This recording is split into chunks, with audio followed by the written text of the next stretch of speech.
नमस्ते बच्चों। हमने निर्णय प्रक्रिया भी पढ़ लिया है। अब हम पढ़ेंगे समय के प्रबंधन के बारे में। बच्चों, समय मानव जीवन के लिए बहुत ही महत्वपूर्ण, उपयोगी और सीमित साधन है। समय बच्चों एक ऐसा साधन है, एक ऐसी अमूल्य निधि है जो कि संसार में प्रत्येक व्यक्ति के पास 24 घंटे ही होते हैं और सभी लोगों को उसी नियत समय में बहुत सारे कार्य संपादित करने होते हैं और अपने जीवन को सफल, सार्थक और सुखमय बनाने के लिए समय का उपयोग करना होता है। बच्चों, इसलिए बहुत आवश्यक है कि समय का सदुपयोग किया जाए, समय को बिल्कुल भी वेस्ट नहीं होने दिया जाए। समय व्यवस्थापन का बच्चों मुख्य उद्देश्य क्या होता है? हम टाइम मैनेजमेंट जो पढ़ने की बात कर रहे हैं, इसका मुख्य उद्देश्य होता है कि समय का भली भांति प्रयोग करना, जिससे कि व्यक्ति विशेष के व्यक्तिगत और पारिवारिक लक्ष्यों की पूर्ति हो सके। समय की व्यवस्था करते समय एक कार्य रूप तैयार किया जाता है और विभिन्न कार्य स्थान पर, अलग अलग स्थान पर किए जाते हैं। विभिन्न प्रकृति के कार्य, भारी कार्य, हल्के कार्य, रुचिकर कार्य, नीरस कार्य और आवश्यक कार्य आदि में संतुलन बिठाया जाता है। जब इन सभी में संतुलन बिठाया जाता है तभी व्यक्ति समय व्यवस्थापन अच्छे से कर पाता है। बच्चों, क्योंकि समय और शक्ति में बहुत ही गहरा संबंध होता है। शक्ति यानी कि हमारे कार्य करने की ऊर्जा, ठीक है, एक की व्यवस्था एवं दूसरे की व्यवस्था को प्रभावित करती है। एक की जो भी व्यवस्था और उपयोग है वो दूसरे की व्यवस्था और उपयोग को प्रभावित करता है।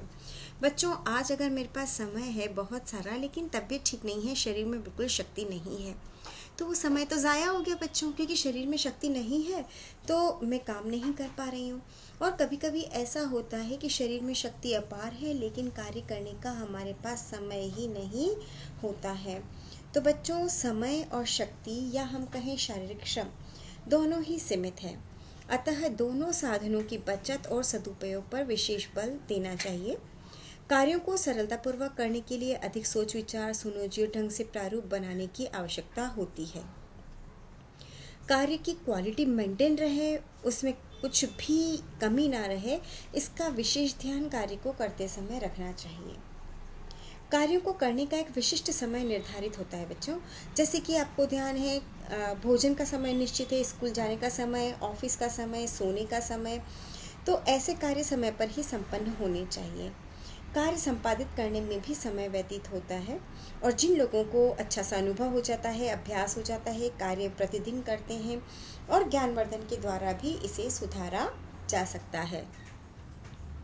सभी कार्यों के लिए समय निर्धारित करना चाहिए बच्चों। छोटे से छोटा कार्य और बड़े से बड़ा कार्य, सभी कार्य समय को मांग करते हैं, समय की मांग करते हैं और ये कार्य करना आवश्यक हो जाता है। यदि किसी विशिष्ट कार्य में बच्चों हमें लगता है कि अधिक समय लगता है, तब अभ्यास के द्वारा, ज्ञानवर्धन के द्वारा और नई तकनीकों के द्वारा समय की बचत की जा सकती है। प्रत्येक परिवार में व्यक्तिगत और पारिवारिक दोनों ही प्रकार के लक्ष्य होते हैं बच्चों। परिवार में कार्यों का संपादन भी जो परिवार के सदस्य हैं उन्हीं लोगों को करना पड़ता है। इसके लिए यह आवश्यक हो जाता है कि प्रत्येक सदस्य अपनी दिनचर्या इस प्रकार बनाए कि वह व्यक्तिगत कार्य सुचारू रूप से करे और साथ ही पारिवारिक कार्यों में भी हाथ बटाए और समायोजन करे। बच्चों, समय का क्या अर्थ है? समय बच्चों एक साधन है और एक ऐसा साधन है जो कि बहुत ही सीमित है और इसका उपयोग व्यवहारिक रूप में सोच विचार कर किया जाता है। कब, कितना, कहाँ समय लगाना है। मानवीय साधनों में समय को मापना बहुत सरल है बच्चों, परंतु समय के महत्व को समझना और समय का सदुपयोग करना बहुत ही कठिन कार्य है। समय एक साधन है जिसका उपयोग व्यवहारिक रूप से सोच विचार कर किया जाता है। समय का उपयोग भौतिक वस्तु व धन के अनुसार किया जाता है। धन का व्यय सीमितता को ध्यान में रखकर किया जाता है। उसी प्रकार सीमित समय का उचित सदुपयोग किया जाता है। तो बच्चों, समय एक ऐसा सीमित साधन है जो कि सभी के पास बराबर 24 घंटे का है और इसको सोच विचार कर बहुत ही तरीके से काम में लेना चाहिए बच्चों, ताकि इसका पूरा सदुपयोग किया जा सके। अब हम बात करते हैं समय के आकलन की। बच्चों, समय का आकलन 3 प्रकार से किया जाता है, जैसा कि आप लोग देख पा रहे हैं। समय चक्र के द्वारा, मनोवैज्ञानिक समय के द्वारा और जैविक समय के द्वारा। समय चक्र बच्चों क्या है? जैसे कि हम अभी बात कर रहे हैं कि हर व्यक्ति के पास एक निश्चित समय होता है और उसी सीमित समय में उसको बहुत सारे कार्यों का संपादन करना होता है। प्रत्येक कार्य का एक निर्धारित समय होता है। भोजन का समय, ऑफिस का समय, स्कूल कॉलेज का समय, सोने व आराम का समय। क्योंकि बच्चों, समय का गुजरना सूर्य और पृथ्वी के चक्र के अनुसार बदलता है। एक बार जो समय चला गया वो लौट करके नहीं आता है।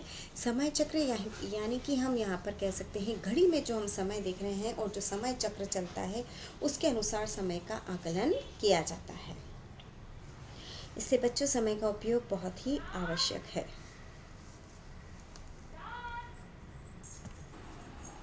अब हम बात करते हैं मनोवैज्ञानिक समय की।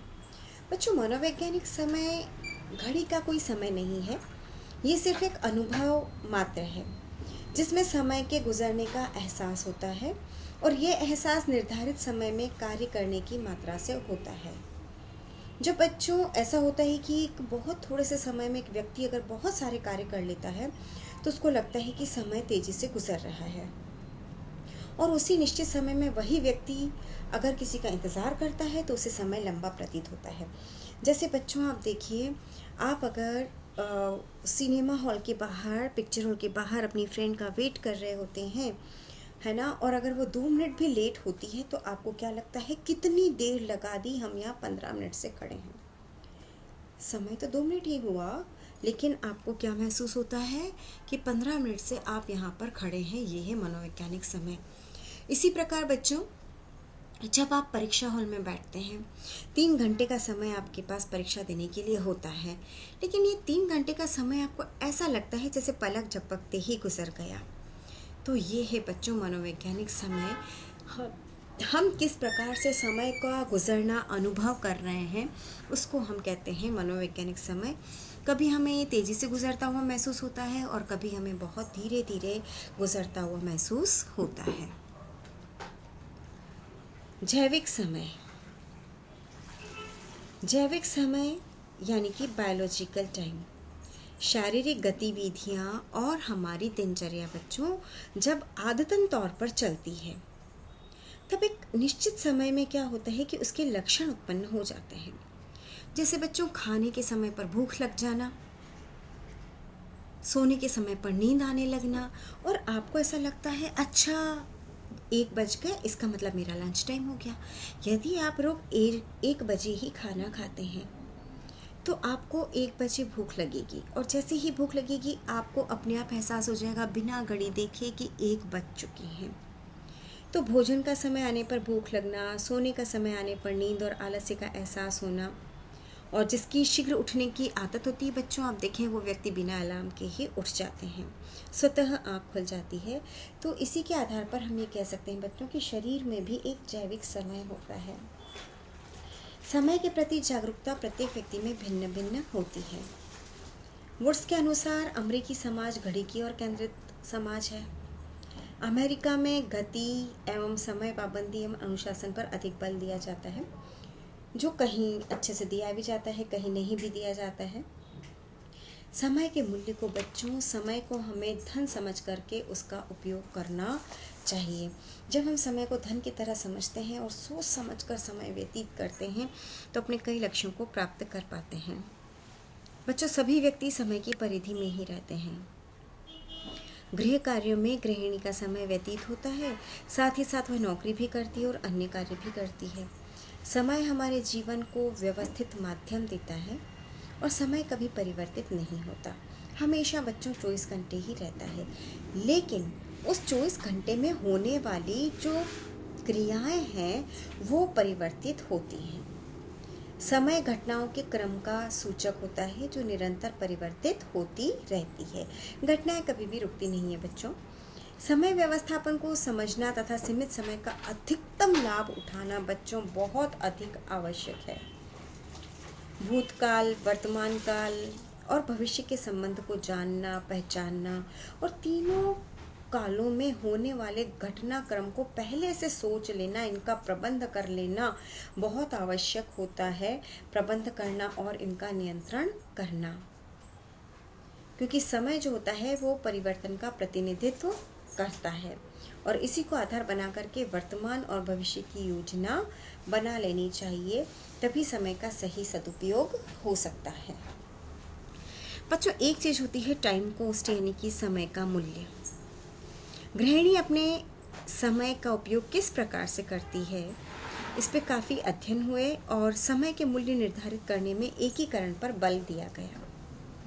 समय आयोजन में गुजरा हुआ कल, वर्तमान और अनुमानित भविष्य के आपसी संबंधों पर आधारित होता है। समय के मूल्य को सभी लोग स्वीकारते हैं और अगर गृहिणी कार्यरत भी है तो वह गृह कार्यों में 14 घंटे व्यतीत करती है, अन्यथा वह 12 घंटे ही लगा देती है। यानी कि उसी समय में वो कार्य जो कि अपने घर का करती है, उसी समय में वो अपना ऑफिस भी कर लेती है, जबकि वो घर पर नहीं रहती है। वह समय जो कार्य करने और नौकरी करने और उक्त स्थान पर आने जाने में गुजरता है, इसको भी नाप लेना चाहिए। व्यक्तिगत एवं गृह कार्यों में व्यक्तिगत स्वच्छता, खाना, साफ सफाई इत्यादि में लगने वाले समय को समझ लेना चाहिए। विश्राम या रिक्त स्थान का प्रयोग वह कोई भी कार्य करने के लिए लगा सकती है। समय व्यय करने से पहले बच्चों किस तरह से समय व्यय करना है, किस किस पर करना है, कैसे करना है, इसकी योजना बना लेना आवश्यक है। व्यक्तिगत एवं पारिवारिक इच्छाओं, आवश्यकताओं और विभिन्न क्रियाओं को संपादित करने में समय के महत्व को पहचानना बहुत ही आवश्यक है। गृहिणी को स्वयं अपने स्वयं के मूल्य को आंकना चाहिए। तो बच्चों, समय एक बहुत ही महत्वपूर्ण साधन है, बहुत ही और सीमित साधन है, इसलिए इसका उपयोग बहुत ही सोच विचार कर सोच समझ करना चाहिए। समय उपयोग के निर्धारक तत्व। बच्चों, समय उपयोग के निर्धारक तत्व कई प्रकार के होते हैं, जैसे कि संतुलन, कार्य का प्रारूप, अत्यधिक कार्यभार, कार्यवृत्त या चक्र, समय का महत्व अथवा मूल्य, विश्राम काल और सदस्यों का समय विभाजन। बच्चों, ये सभी समय उपयोग के निर्धारक तत्व हैं, जिसे कि हम टूल्स भी कहते हैं। टूल्स इन टाइम मैनेजमेंट भी इन्हें कहा जाता है। सबसे पहले हम बात करेंगे संतुलन के बारे में। बच्चों, समय का संतुलन। समय के संतुलन में बच्चों क्या मुख्य बात है? संतुलन जो होता है बच्चों, वो एक मार्गदर्शन का कार्य करता है और समय के संतुलन में मुख्य 3 बातों का विशेष ध्यान रखना चाहिए: कार्य, विश्राम और मनोरंजन। बच्चों, इसके कहने का मतलब, ये बात का मतलब ये नहीं है कि तीनों के लिए पर्याप्त समय निर्धारित कर रही हैं, यानी कि तीनों के लिए 3-3 घंटे निर्धारित करें, नहीं। संतुलन का उद्देश्य होता है बच्चों कि तीनों के लिए पर्याप्त समय का निर्धारण करना, ताकि व्यक्ति के जीवन में भावनात्मक संतुलन भी बना रहे और उसको मानसिक स्फूर्ति भी मिलती रहे। बच्चों, जैसा कि आप इस पिक्चर डिपिक्शन में देख रहे हैं कि एक महिला कार्यरत है, एक महिला घर के कार्य भी कर रही है, वही एक महिला दोनों ही प्रकार के कार्यों को कर रही है, घर में भी बाहर भी। अब उसको आवश्यकता किसकी है? कार्य, विश्राम और मनोरंजन। अगर बच्चों किसी व्यक्ति के जीवन में कार्य का बहुत ही महत्वपूर्ण स्थान है और व्यक्ति कार्य के प्रति, अब बात ही आ जाती है बच्चों की किसी कार्य के प्रति व्यक्ति की मनोवृत्ति क्या होती है, वो संतुलन को प्रभावित कर लेती है। जैसे कुछ लोग क्या होते हैं कि कार्य को बहुत आवश्यक चीज़ समझते हैं और कार्य को सबसे पहले सबसे अधिक महत्व देकर दूसरी बातों के बीच में समायोजित करते हैं। ठीक है, तो ये लोग कार्य को क्या मान रहे हैं? ये लोग कार्य को अनिवार्य कार्य, एक ड्यूटी समझ के करते हैं। दूसरी ओर कुछ व्यक्ति कार्य को बोझ मानते हैं कि कैसे तैसे इसको खत्म किया जाए, समाप्त किया जाए, तो ये एक बोझ हो गया। इसके अतिरिक्त कुछ व्यक्ति ये सोचते हैं कि कार्य को करना ही है तो क्यों नहीं बहुत रचनात्मक तरीके से कार्य को किया जाए, क्योंकि बच्चों, जीवन में हर कार्य तो रचनात्मक होता नहीं है, लेकिन अगर उस कार्य में कुछ नवीनीकरण आ जाए, नई कार्यविधि आ जाए, तो उसे रोचक, कुशल और संतोष देने वाला बनाया जा सकता है। तो बच्चों, अभी हमने बात की कार्य के बारे में। कार्य के प्रति दृष्टिकोण, एक कार्य को अनिवार्य मानते हैं कि करना है तो बस करना है, ड्यूटी की तरह कार्य करना है। दूसरा कार्य को बोझ समझता है कि करना है, जैसे तैसे इसको ख़त्म करो। और तीसरा व्यक्ति ऐसा भी होता है जो रचनात्मक तरीके से कार्य को देखता है और नवीनता लाने की नई कार्यविधि से कार्य को करने की कोशिश करता है। तो ये तो हुआ बच्चों कार्य के प्रति दृष्टिकोण, जिससे कि समय का संतुलन बिठाया जा सकता है। दूसरी बात है बच्चों विश्राम। सिर्फ दिन भर कार्य ही कार्य किया जाए और विश्राम नहीं किया जाए तो भी शरीर खराब हो जाता है। शरीर को विश्राम की भी आवश्यकता होती है। जिस प्रकार शारीरिक थकान को दूर करने के लिए व्यक्ति विश्राम करते हैं, उसी प्रकार बच्चों मानसिक थकान को दूर करने के लिए व्यक्ति को मनोरंजन की आवश्यकता होती है। कितना समय कार्य में दिया जाए, कितना विश्राम में और कितना मनोरंजन के द्वारा अपने आप को रिलैक्स किया जाए, बच्चों इन्हीं तीनों में संतुलन बिठाने की आवश्यकता होती है। यानी कि कार्य भी कर लें, विश्राम भी करें और साथ में मनोरंजन भी हो जाए, लेकिन उतना ही जितने की आवश्यकता है, तभी संतुलन बैठेगा बच्चों। वरना अगर तीनों में इक्वल टाइम डिवाइड कर दिया ना तो कुछ भी नहीं हो पाएगा। ठीक है, तो अभी हमने बात की समय के संतुलन के बारे में। जो समय उपयोग के अन्य निर्धारक तत्व हैं उनके बारे में हम पढ़ेंगे बच्चों अगली क्लास में, जिसमें हम पढ़ेंगे कार्य का प्रारूप, अत्यधिक कार्यभार, कार्यवृत्ति या चक्र, समय का महत्व अथवा मूल्य, विश्राम का, सदस्यों का समय विभाजन और समय व्यवस्थापन की प्रक्रिया, समय का नियोजन, नियंत्रण और मूल्यांकन। धन्यवाद बच्चों।